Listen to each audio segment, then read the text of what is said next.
Get on the ride! 5, 4, 3, 2. We are a part of the Rhythm Nation. I am with, clearly, Robin Williams. Ramon. Oh, my God. He's so hilarious. God bless. That's good because he's supposed to be. As well as he should be, Yeah, right? he's a small, fierce guy, you know.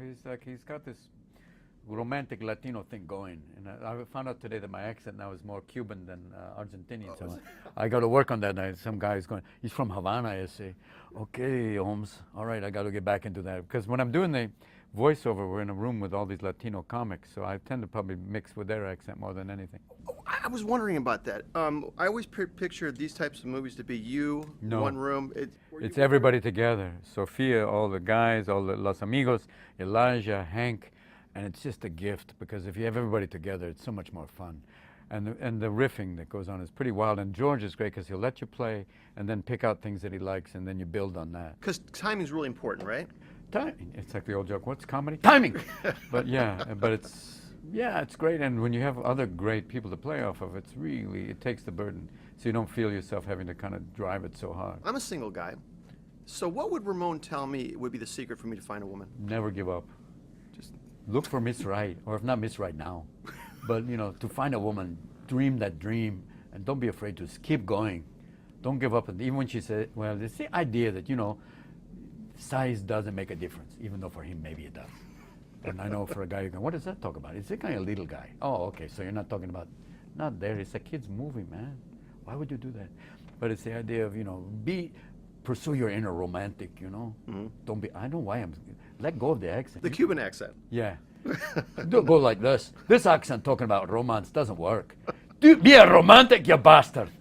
Don't be afraid to go out there and go, check this out. I didn't see this guy, by the way, in any of the Penguins. We didn't have that guy out there. Well, actually, the great, because initially I was voicing the older Penguin, the one that talks like, there, get it together, and then they went, no, because I think they thought, get Billy Connolly.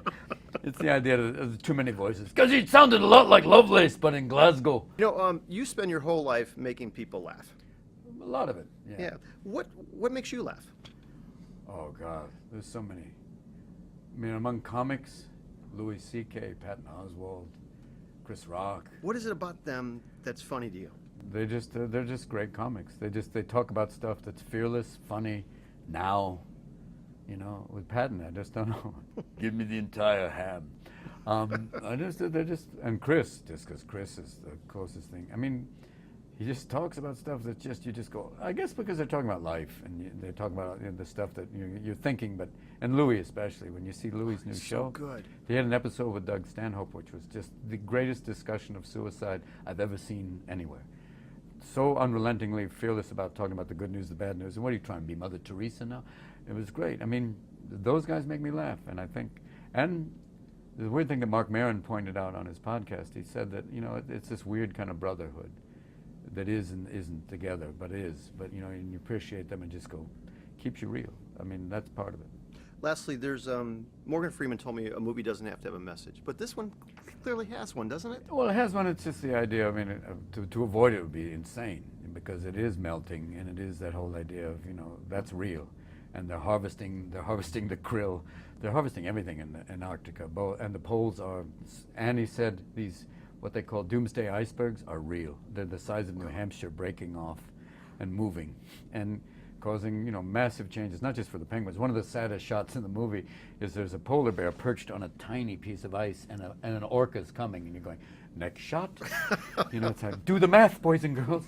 Not a happy moment for Mr. Polar Bear. Not happy for him, but Happy Feet was a great moment. Thanks, great movie, boss. Robin. Thank you so much for a great gift for us, huh? Thanks, man. Happy Feet 2. Yes, indeed! What's a best friend for if you cannot bring a daddy and his boy together? Ramon, you're beautiful. Only on the outside.